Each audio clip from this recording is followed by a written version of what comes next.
All right.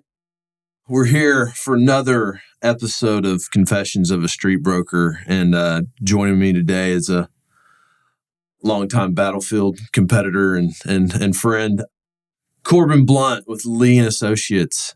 What's going on, man? Hey, man. Glad to be here. Yeah. Long-time listener, first-time caller, if you will. So, we just got done spending about 2 hours looking at deals and stuff. And so we're glad to have you in here today, man, and kind of hear your story and everything. And but first off, I kind of had this conversation yesterday with another guy, and I want to get your take on it. What do you think about the ponies going to the ACC? Man, how cool is that? It's pretty good. We missed our chance at the Big 12, and I think the ACC is great. We had no idea where we wanted to be. Yeah, just a bigger conference. Yeah. But what's cool is at SMU, you can call 10 boosters, and you can raise all the money that you're going to lose on your TV deal for the next 10 years. And I'm kind of pissed that they didn't get in the Big 12. Like that was my hope, because I mean it's kind of like expat Southwest Conference, Absolutely. But because now it's so weird that we played Cincinnati or Central Florida. It's just, anyways. So, but I think we'll have a lot of cool road games. Yeah, you will. You will have some cool road games for sure, and it'll be really cool for basketball. Yeah, when we come to Dallas. So, and you got Florida State coming here next year to play. Yeah. Although, God, you got to be a little nervous about them trying to get out of the conference. So, yeah, a lot of people have an opinion on that stuff. I think they screwed a bunch of kids in that deal. I mean, I know their quarterback was hurt, and that's kind of probably the ultimate decision-making power, but like... And, when you look at Liberty beating SMU out for a January 6th bowl, their logic doesn't add up with Florida State. Yeah. Liberty kept winning, so did Florida State. Yeah. It's just kind of backward. Well, and, it's funny, the other thing, everybody was... like on Twitter was like talking about, the Georgia game. They were like, oh, Florida State, you had your chance to show up. And I was like, they just won 13 games and you told them that meant nothing. Right. So what is this? Like, if I'm some kid that probably comes from a background that has no money and I have a shot to go to the NFL, this is a way to change my family's life. Why would I risk this? Absolutely. So I don't know. But at the end of the day, that's pretty cool for the ponies. And so it's always like kind of watching their lines and staying in tune with them. And my nephew goes there now, so it's you have a little vested interest in the ponies now. A little vested interest in the ponies. Fair. So, but just kind of tell us your story, man. I know you grew up in Dallas, but I'll just kind of let you kind of tell us that. So grew up in North Dallas. I was playing football my whole childhood. Went to TCA up in Addison. Played there in high school and knew that I wasn't going to play at the next level. Yeah. I enjoyed it, but I was always told by my dad, if you can live without it, do. If you can't live without it, play. Yeah. And I knew kind of early on that I didn't want to go to the next level, and frankly wasn't good enough to go to the next level. Yeah. My dad's been a land broker here in DFW for 50 years. Yeah. So I've been around the business forever. Yeah. Knew that I wanted to go into real estate, but I didn't really understand enough about it. Yeah. I originally wanted to develop. Straight out of school, it's real tough to get into development. Yeah. And when I was 17, 18, 19 years old, I thought it'd be really cool to develop hotels. Yeah. In hindsight, when things are good, you build one hotel every 2 years. Yeah. When things are bad, you don't build them for 5. Yeah. So, all things considered, I landed in the right spot. Yeah. But I knew I didn't want to be solely a land broker. Yeah. I rode that wave up and down my entire life. So I love doing land now, but the end goal is let's go build a building and lease it. Yeah. So it's a little bit different. Yeah. So you get out of SMU, and did you go straight to Lee & Associates at that point? I did. Okay. So did you interview with any other shops? So I kind of talked to some of the big guys, right? Yeah. Stream, JLL, Colliers, some of the smaller groups, Rubicon, things like that. Matt Smith over at ML Realty, good family friend, introduced me to Adam Graham. Okay, cool. So met with Adam, and our personalities jive pretty good. Yeah. And so met with him, Nathan over there, and worked with those guys as my mentors for the first several years, and could not have picked a better spot. Yeah, no, that's good. It's funny, we were talking earlier today. I was like, Lee & Associates is a national firm, but it doesn't have that kind of feel to it. At least not the Dallas office does, and I always kind of, I guess, think of y'all as like, very similar to Mercer Company. just better suits and prettier, a little prettier. Yeah, you can thank Nathan Denton for that. Yeah, I remember when Nathan Denton, when Haynes was over there, and Nathan Denton and Haynes were working together, I go, this might be the prettiest group of guys in commercial industrial real estate. Definitely the best dressed in industrial for sure. But that's I've always had great relationships with a lot of the Lee guys. I don't, it's always been good. And then we worked a lot of transactions together just in Brookhollow, and so just always a lot of great things coming out of that shop. Steve Williamson, all those guys. Y'all got a good group of dudes over there. Group. So. Well, okay, so you got in the market, what, about 2014? Into 2014, September. So that was kind of when things were, no one knew if things were changing yet, kind of. It's kind of like, I started in 2010. Things started, things were still pretty bad then. And then there was still,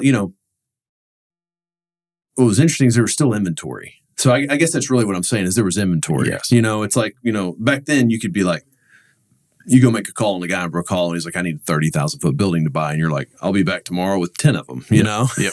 And now it's like, if someone probably says, hey man, do you want to buy I want to buy a 30,000 foot building. You're like, I'll let you know if one comes available. Exactly. It's a lot harder game on that type of stuff. And, that was, I always kind of call a wheelhouse deal for me was selling a 30,000 foot building. And, that changed dramatically starting 14.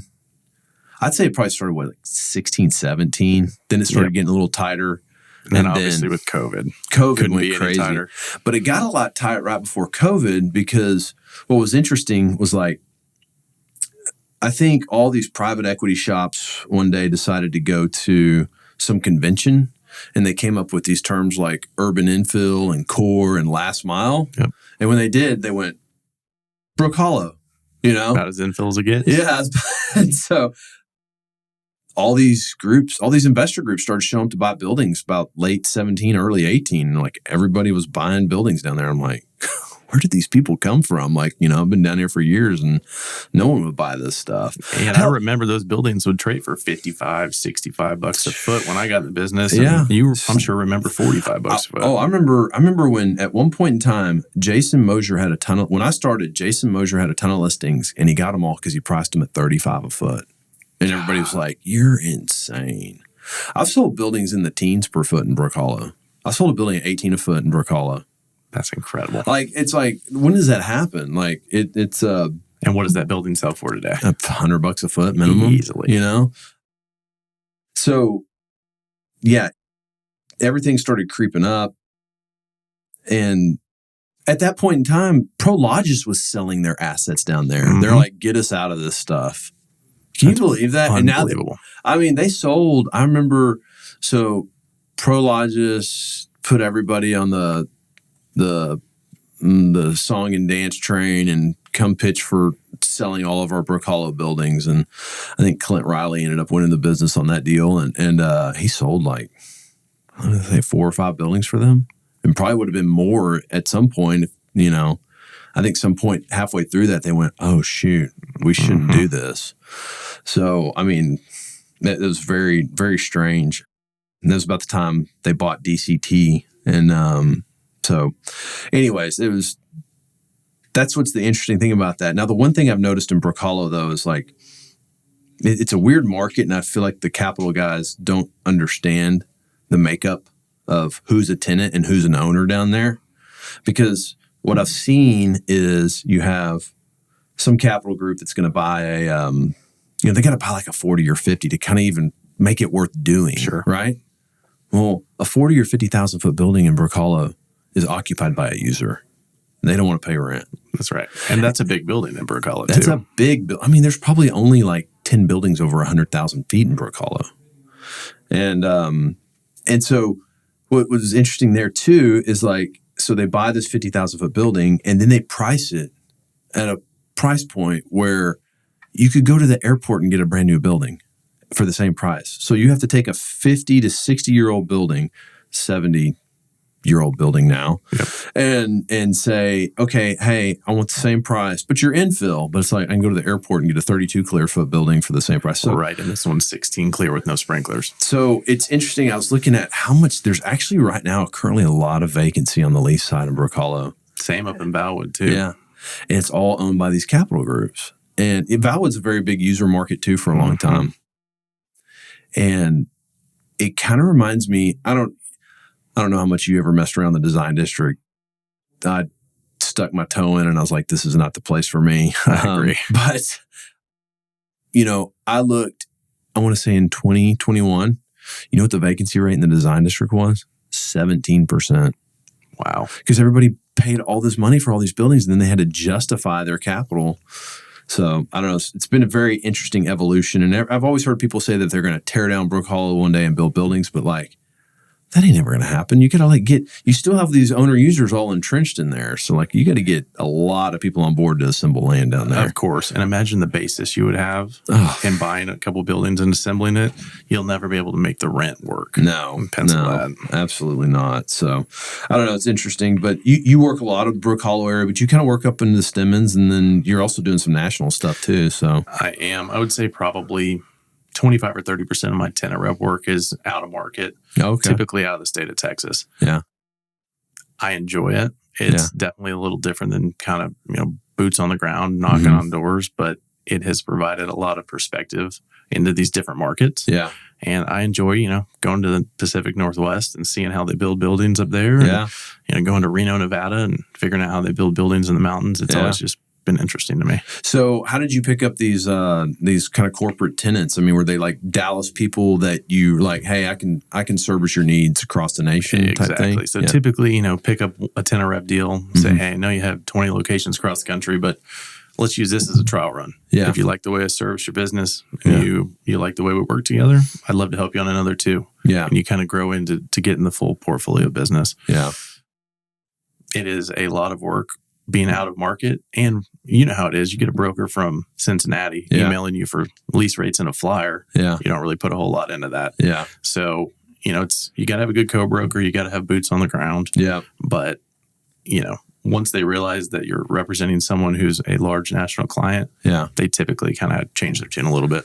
And so if you need to go take a deal to another market, and there's a Lee office there, are you forced to use the Lee guy there? Not necessarily. We always have to give them the common courtesy of, hey, we're in your market. We're looking for a deal that's 50,000 feet. Yeah. Right.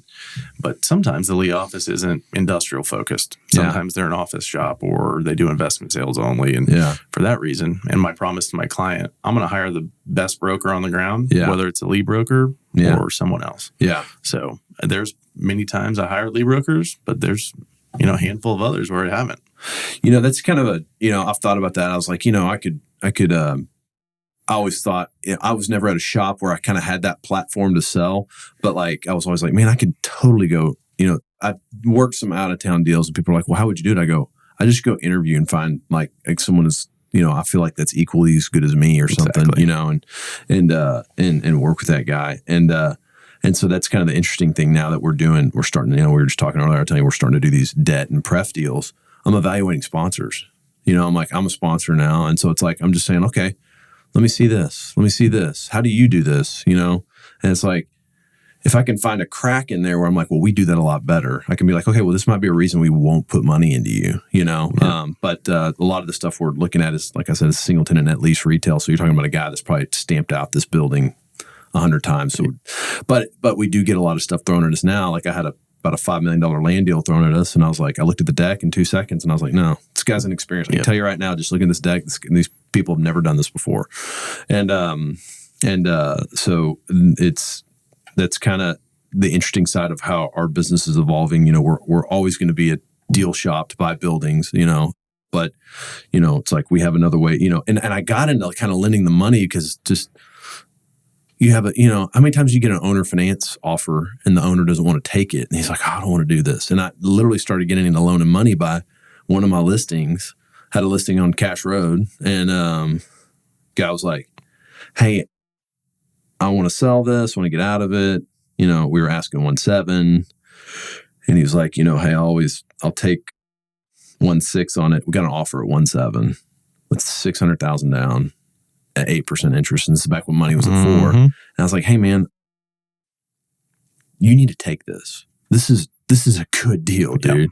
And it was funny too, because he was like, hey man, I would lease the building. I'm like, well, if you would lease the building, why wouldn't you consider doing this? This is like a lease with a big advanced payment. Yep. And if they screw it up, you take it back from them and your basis is that much lower in the deal. But he just didn't want to do it. And I finally went, okay, man, 1.6 is the number. And he goes, yeah. I go, I'll pay it. He's like, you'll buy it? I go, yeah, I'll buy it for 1.6 and I'll do the note. So I bought it for 1.6. I assigned it to the new buyer at 1.7.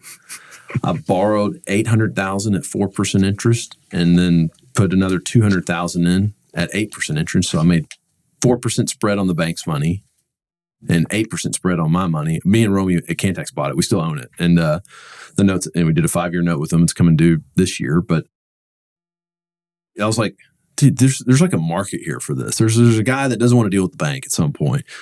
Especially now. Yeah, especially now. So like, that's where I've owner financed a couple of my buildings. So like, hey, would you owner finance? I'm like, sure. And so I think that's a very, Brookhollow, that kind of market lends itself to that kind of ability to do something like that. And so I think that's the one good thing about getting to work a market like that is you get a lot of creativity. And it's funny, on that other deal, that same deal, the guy had a shutter company and I sold his shutter company for him at the same time. He was going to throw it in the trash. I was like, no, your business might be viable. And I got a guy to buy it from him for like $150,000. I mean, that's creative deal making. Yeah. 100%. So it's, I think that's the good thing about being a street broker is you got to just figure it out, man. Like you don't have a corporate handout coming down the line that's just, here's inbound deal, here's another inbound deal, and right. You got to go make it happen. So, and some of the big shops, they're just, waiting on inbound calls to service the business. And that's great. Yeah. But if you ever leave one of those shops, those aren't your clients. No. And that's not your book of business. No. And for me, when I was out there talking to folks originally, it was, I want to build a huge book of business. Yeah. And in 20 years, it'd be mine. Yeah. And those would be my clients. Yeah. Not that I would ever leave Lee, but you want to build something of your own and create something yourself. That's kind of what I saw in Lee. Yeah. Yeah. No, that's what they're a very entrepreneurial shop, and at least the Dallas office really is. A lot. You guys own a couple buildings too, and stuff like that. And it's I think it's a great place to start if you really want to end up with some kind of something to hold on to down the road. Because to your point, one day you're not going to sit in the cube where they push the mail cart down and go, "Here's your new tenant rep." Exactly.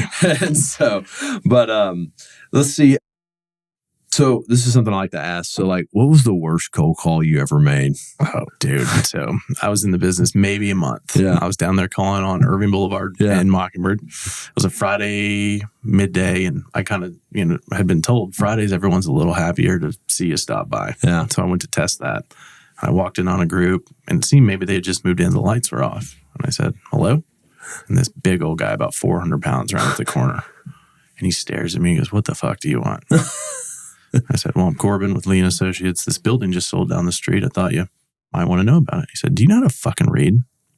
I said, well, yeah. I was a little offended, just got out of SMU. Of course I can read. Yeah. He goes, well, it says no fucking soliciting on the door. Yeah. And I had my comp in my hand, and I went to set it on the desk. He said, don't you put it down. And I looked at him, and I looked at the door, and I threw it on the desk, and I just walked out. And I was, 3-4 weeks in the business. I had no idea. Yeah. But if that had happened to me today, it'd be a totally different story. Yeah. Of course I can't read. I'm in sales. Yeah. You can play that off a little bit better. So it's funny. Jeff always taught us this when you got the no soliciting one. He goes, oh, I thought it said no smoking. I'm not smoking. I thought you just didn't want me to smoke in your building. Right. Yeah. Oh, sorry about that. Yeah. Oh, that's funny. Yeah. It's so weird. Did you ever do a deal with that guy though? No. No. I kept dripping on him. I think he was just kind of a local warehouse manager for a larger company. Yeah. So he didn't make the decision anyway. Yeah. He just happened to be the guy I crossed paths with. Yeah. So, no, it's interesting how people will, they'll kind of shit on you for a long time. Then eventually they're like, okay, I mean, that's kind of part of it too. Like, they're like, you don't get it the first shot, and so you got to kind of you got to be consistent and making your calls and going in there and seeing that guy over and over again.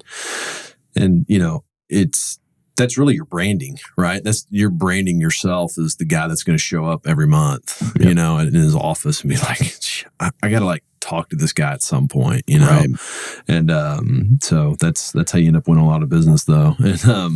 And no fault of his own. You catch a guy on a bad day. Yeah. You just never know, right? Yeah. They don't have a need. He's getting a divorce, whatever it might be. You just stay consistent.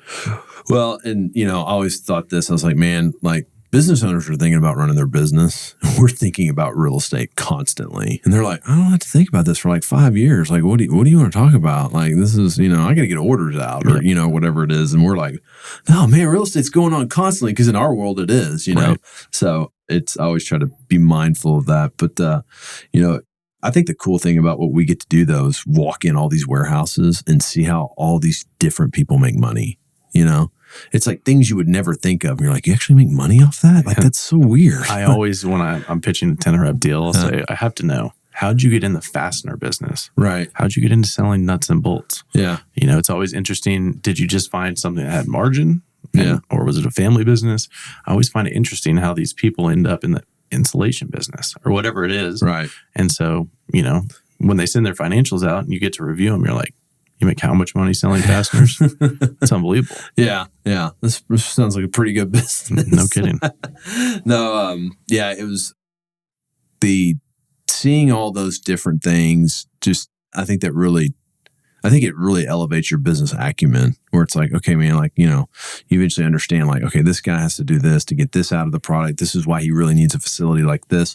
And that's the interesting thing about industrial. I don't know. It could be very well same in other asset classes, but like, I don't feel like any of our buildings are really the same. I feel like there hasn't been any congruency to buildings until probably the last 10 years of generation of building, because you'll see a building built and it's like they did something weird and you're like, what? Like, who the hell thought to do that? It's so stupid now, for some reason they did it at that point in time, but it's like, and then you got to figure out how to make all these things work with like, especially the older buildings that we sell because they're kind of functionally obsolete now, compared to what's out there. So what, you ever been in any real dicey situations where you're like, oh man, I might be fixing to get jumped here? Luckily I haven't had any really bad ones, but I know of some in our office. I mean, Stephen Williamson walked in on a guy in a space he was just about to lease. He was doing heroin. Oh God. And, had to usher this guy out of the building. The guy was coming to sign the lease in 10 minutes. Oh, God. That's back when we had a bunch of vacancy. Yeah. And that stuff, riffraff happened. Yeah. With vacancy as low as it was the last couple of years, and, to an extent still is.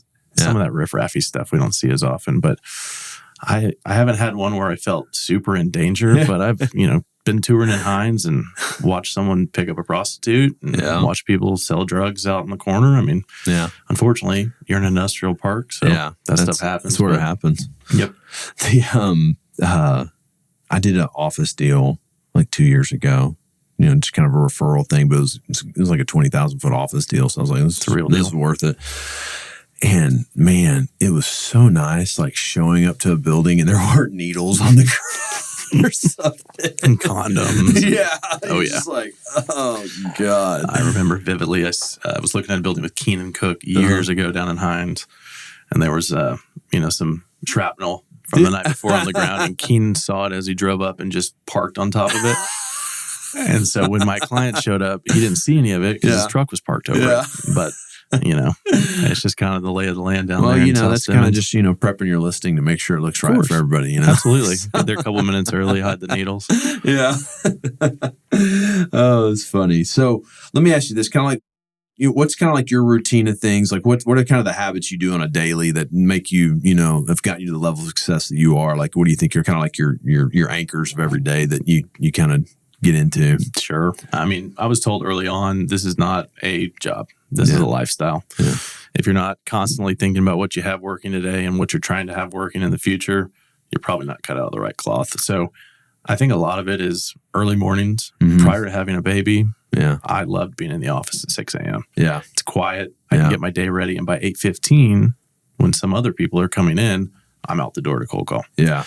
And, with a baby, obviously that changes. I like to spend time with her in the morning. Yeah. And so I get to the office, around 7:30. Yeah. But if you plan the day before when you're leaving the office for the day ahead, I think that's huge. Yeah. If you go in the office at 7:30 and don't have a plan for the day, you're already behind. Yeah.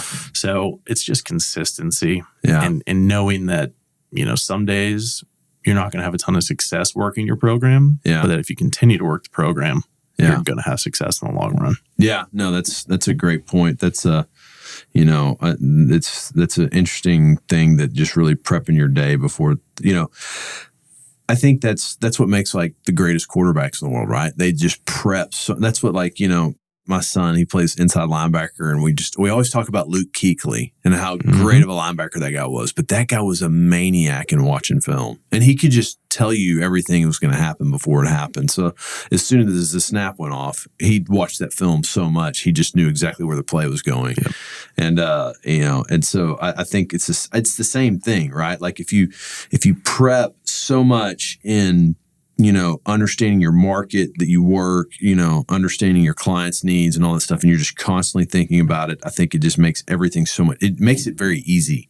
Right. It's not easy because the amount of work you're doing, but, some people like to think, that you probably have this situation where they're like, find me this building. You're like, here it is. They're like, that was too easy. You're like, well, no, I track everything. I know this. You don't understand all the work that went in behind it. Right.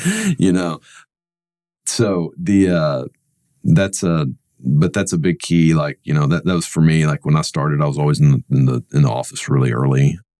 Just, to your point, getting out of the building, ready to cold call, at 8 a.m., 8:30. Like I'd be at my first cold call at 8:30. Yep. And that way you can just call till lunch and get after it. And so it's I don't think a lot of people, you talked about it being a lifestyle. And, the other thing I noticed too, like, man, when you go on vacation, it don't stop. Never. And you're in transactional work, right? And there's usually a fuse lit, right? There's a lease expiration. There's a sale contract, an inspection period ending. And man, this is something my brother taught me, was just like, hey man, you're going to go on vacation, you're going to lose a deal. Just get over it. Like my brother actually had one of his clients who happened to be at the hospital when he was having a kid, like randomly, and then was like, hey, do you have a minute to talk? Like he was there for something else. And he was like, hey, do you have a minute to talk? He's like, I'm having my child. That is unbelievable. Yeah, but I don't think they never care. Stops. They don't care. They're like, oh, you're on vacation? Well, you're like, they love to be like, oh, easy money. What's up, man? Must be easy being a commercial real estate broker. Yeah. And they, we always go, well, we're hiring. You want to join? Yeah, like, you come do it. Yeah.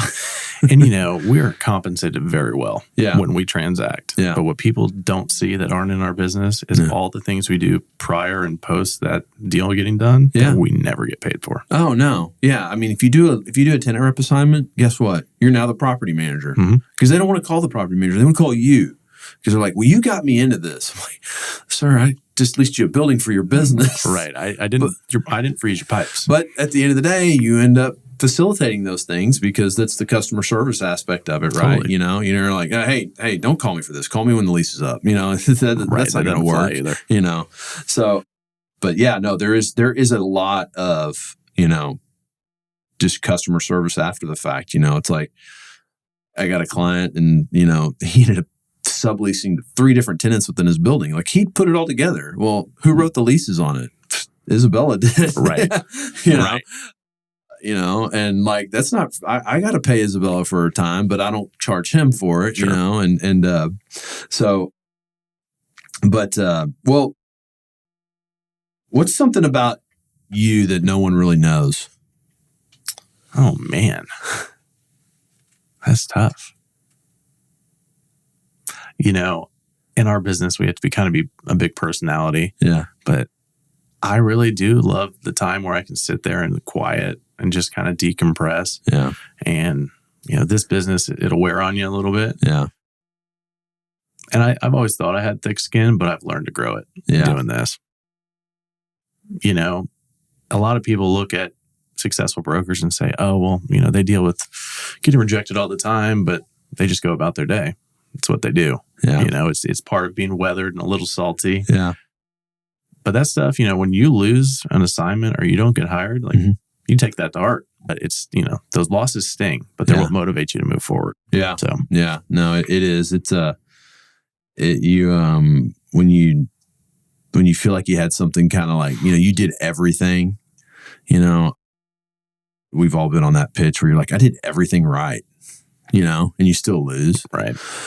It's frustrating because sometimes you find out it was just like, oh, well, he was going to hire his brother-in-law no matter what. Exactly. Like you were just in there to get the info. He was literally getting the info from you to go give to someone, right. And so that's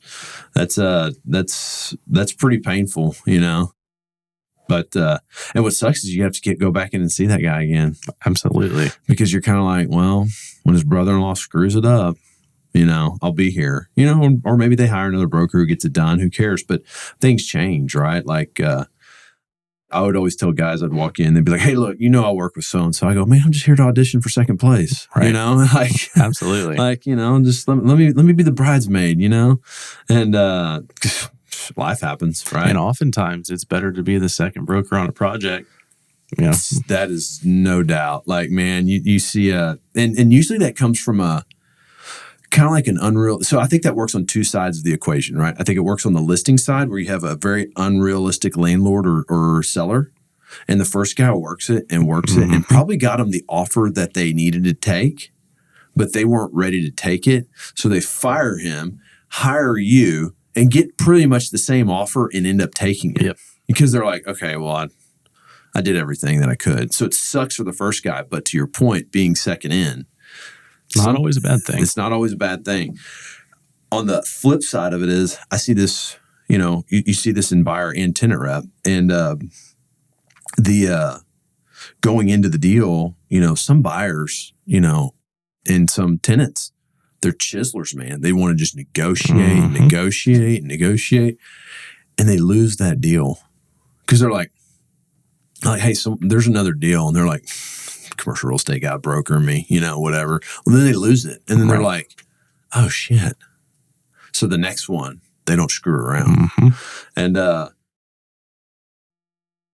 we were talking about like Andre, right? Like client of mine that we both know very well and trying to work a deal with right now. And so when we bought his building on Union Bower, he was like, we were like $50,000 apart. He's like, I think I want to go in like $50,000 lower, like on the third round of negotiations. And, they're telling us there was another deal and all this stuff.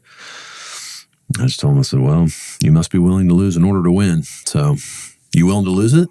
He goes, yeah, I think I am. I was like, okay. All right, there's our answer. and we got it. So, but being, it's the same thing with tenants, man. Some of them will chisel in the space that they got, they're like, I need this, this, and this. And then they lose it. The landlord's like, hey, I got another tenant. Like, right. You got to move. Yeah. And, kind of like what we were talking about earlier out there was like, the deal you're working in, with Rich, where it's like, hey, you have the cheapest, you have a gross lease at what net rates are, right? Like, you need to do this, man. Like, and that's been I'd say the challenge of being a tenant rep lately is that it's kind of hard to like show your value. You know what I mean?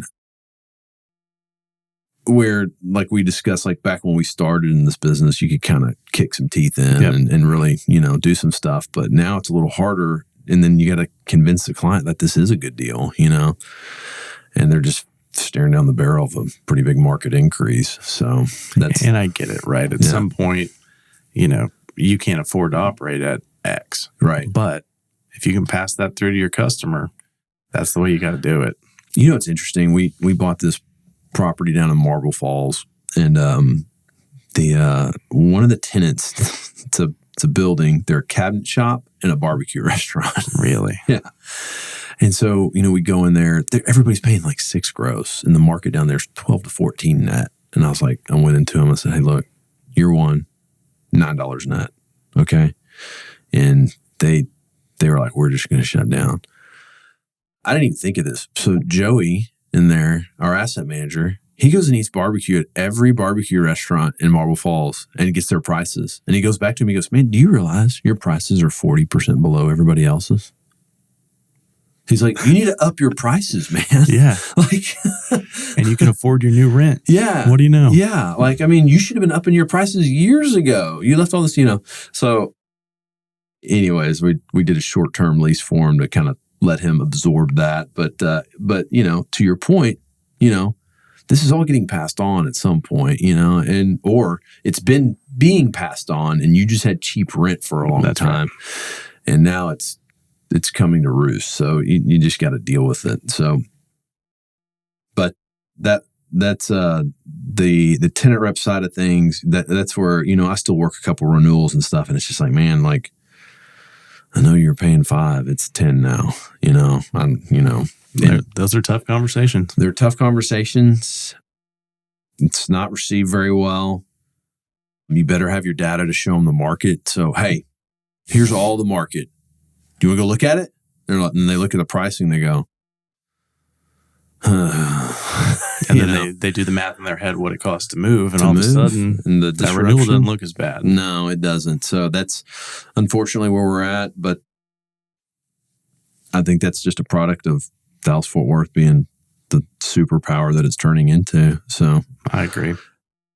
Well, here's one other question I like to ask. What is there like any what's your favorite book that you read? The Last Lecture. The Last Lecture. Have you ever read it? It is written by a professor at Carnegie Mellon who it's a book to his kids, and he's diagnosed with terminal cancer, and he writes this book about his last lecture. And it's really interesting to get the perspective of a guy that knows he's about to die. Yeah. And I honestly should probably read it again. I haven't read it in a couple of years, but that to me was pretty eye-opening as far as perspective into the world. Yeah. My career is important to me. Yeah. But it's not everything. No. I love my family. I love my daughter. And it was just interesting perspective from a guy that was a professor his whole life.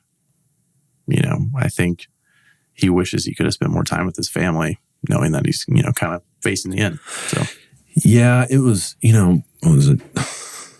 Will was talking about, he listened to a podcast of a broker, I think out in California, and just talked about how he worked forever and, but like didn't have a relationship with his family. Like, there's some people like that. They just end up having a relationship with their clients and they just forget about their family. Right. And it's, man, it's fleeting, man. It's like, I see my, now, I'm on the back half of like seeing my kids walk out the door, and it's like, man, it's going to be over soon. So it's like, it's like, I told my wife earlier this year, I was like, I need to take my son to school every day this semester because he gets a car next year. Mm-hmm. I ain't ever gonna get that time again, It's true. And so that's a big thing I try to do as much as I can. And but man, it just, God, it goes quick, dude. And then you get caught up in this business, and you want to have the success in it, but there's a lot of success that needs to be had at home, and it's, money's money. You can always go make money. I saw this the other day. I thought this was pretty cool. It was like talking about how you're juggling 5 things in life: your family, your health, your spiritual life, your work. God, there's one other thing. I can't remember what it was. Oh, your maybe your finances or something. And the work, you're juggling these five things. Work is a rubber ball. Everything else is a glass. You can drop the ball and it's going to bounce back up. I like that. You drop the glass on your family, it shatters, Yep. And I'm kind of at the age where I've seen a lot of people get divorced, and it's just, it's like, man, like what made you want to go be able to have to spend half the time with your kids? Like, I couldn't. I mean, and at that point, there's no amount of money that buys you happiness. No. You can't get that back. No. So, yeah, there's no deal. There's no success that you're going to buy or get that's going to outweigh that. So. Right. But yeah, no, that's, keep it in perspective, keep it consistent with, with work, but keep it consistent with the family too, man. Like it's going to be there. You know what? Right. And if it's not, whatever, like there's always another deal. Right. So, well, let me ask you that. This is one other question I always like to ask. Like, do you have is there like any kind of software you like to use that or like any kind of like anything like that that's just like, hey man, this really changed like a lot of things for me. Like, we use Asana, like that was something that was really helpful for me. And so I don't know, you got anything like that? So we use an interesting CRM. It's called Slick Cactus. Trey Fricky built it from scratch. Oh, wow. And it's it's made for commercial real estate, right? Yeah, we've tried them all. Yeah. We've tried RE Apps, which was kind of a lead national application. We've looked at, everything under the sun, and none of it's 100% geared toward commercial real estate. Yeah. Slick Cactus is great. I love that. But for me, in cold calling, the Zoom info is it. Yeah. I mean, I don't know how they're so accurate. Yeah. But if you go look up your name or my name right now, I guarantee you they have everything on you. Yeah. And, I call people all the time. They tell me, how'd you get this number? Like, I do a lot of research, and I'll tell you exactly where I got it if you meet with me. Yeah.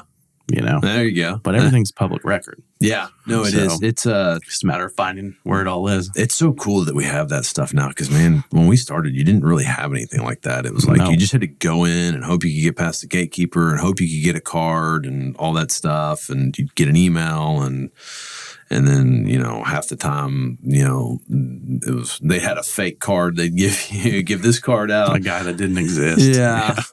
So, that's we've been using Reonomy a little bit. I don't know if you've ever seen that. Yeah. And, we like to look at it because it has pretty good, accurate information on the debt maturity. It has a lot of owner contacts too, but I don't think it's as tight as Zoom info. But it's cool looking at the debt maturities because then it's like, okay, hey, this guy's got a note coming due in 12 months. So he's coming off 4, going to go to 8. Like, kind of got a decision to make. Or this guy doesn't have a note at all. This guy might be a great candidate for owner financing. Absolutely. And so that's been something we've really used here, and I really enjoy. And I bought a building in Oklahoma City, and we bought it for like 1.1. It's probably worth 2 something, but I found it off market through Reonomy. Got the owner contact. Called them. Got a hold of the president of the company, his oil company. They're like, yeah, we're shutting that division down. You want to buy the building? I'm like, yep. And so, boom, we got it. It's funny. We bought the building, we leased it out, and then one of the guys that used to work for the company we bought it from, our tenant defaulted, and we had to get him out. He worked for another very similar operation. He's like, I want that building. I know exactly what it is. Came in and leased it from us. Man, this whole business is hard work and timing. Yeah. Right. It is. A lot of timing is a lot of it. Yep. That's why you have to stay so consistent when you're calling on these groups. Well, and that's the the consistency of talking about, like, we've probably stole clients from each other multiple times, right? And it's just we were both calling on the same frequency, but it might have been the day you showed up or I showed up was actually real estate day today. Exactly. And they were thinking about it. They're like, oh, man, I'm glad you're here. Like, here you go. And it's like, damn it. Yep. And everyone's been on the wrong side of that coin. Yeah. It happens. That's the business. If you don't like competing, this isn't for you. Right. 100%. And that's an interesting comment. Like, back to the football days. Yeah. Football taught me a ton about life. Yeah. Right. You never quit. Yeah. You never quit. It's, I remember, so I coached my son's football team from from kindergarten through 6th grade. And it was an awesome time. I had the same kids like all the way through up. So it's so cool now watching them in high school. Like, there's like, it's my whole team on the field, it's so cool. But I remember after his last game, man, it was, they lost in the championship game, like 12-7. It's really close game, really good game. And, it made me think, I don't know if you remember those t-shirts. They were like sports t-shirts, but they said like football is life. The rest is just details. And I was like, I wrote out this whole thing about his football career at that point. I was like, football is life. The rest is just details. There's, you're gonna have all these trials and tribulations, and then you got to work on a team too, and then you got to be there for that guy to do that, but then you got to be there for yourself. You got to go home and do the things yourself too to make these things work. Commercial real estate brokerage isn't, I wouldn't say more of a team sport. It's kind of an individual sport, but at the same time, it's on you to know your market very well, so that when one of your cadre has a deal. Yep. You can help them out and be like, hey, man, here's this building. Here's some info for you, you know? And then you expect that to be reciprocated, and if that guy's not keeping up with that kind of stuff, he's kind of like, you're kind of like, come on, man, you need to pull your weight, right. So, but I always related that. I was like, football's life. The rest is just details. You learn a lot in that, you kind of learn who you are, Absolutely. At some point, because you're, it's not combat, but it kind of is, Right. And you get hit in the face and you're taking another snap here in about 30 seconds. Yeah. It's just like cold calling, right? Yeah. You get kicked in the teeth and, man, you go to the next space and keep on going. Yeah. It reminds me of when in Fight Club, when Brad Pitt says, "How much do you know about yourself? You've never been in a fight." That's a fact. That's a true fact, Absolutely. man. You don't know where you stand if you've never been tested. Nope. So, well, let's wrap it up on that, man. I think it's very interesting to hear your perspective on a lot of stuff. It's, we just got a really nice transaction done together. We brokered. That was a good deal. We snuck it in there right before Christmas. So we keep them commission splits high. Closed early, baby. So, but yeah, well, thanks for coming on, man. Love to have you back again too. And, kind of get your thoughts on things as they move forward this year. Hopefully 2024 is better than last year. I think it will be. So, but thanks again for coming, and, we'll see you soon. Sounds good, man. Thanks for having me.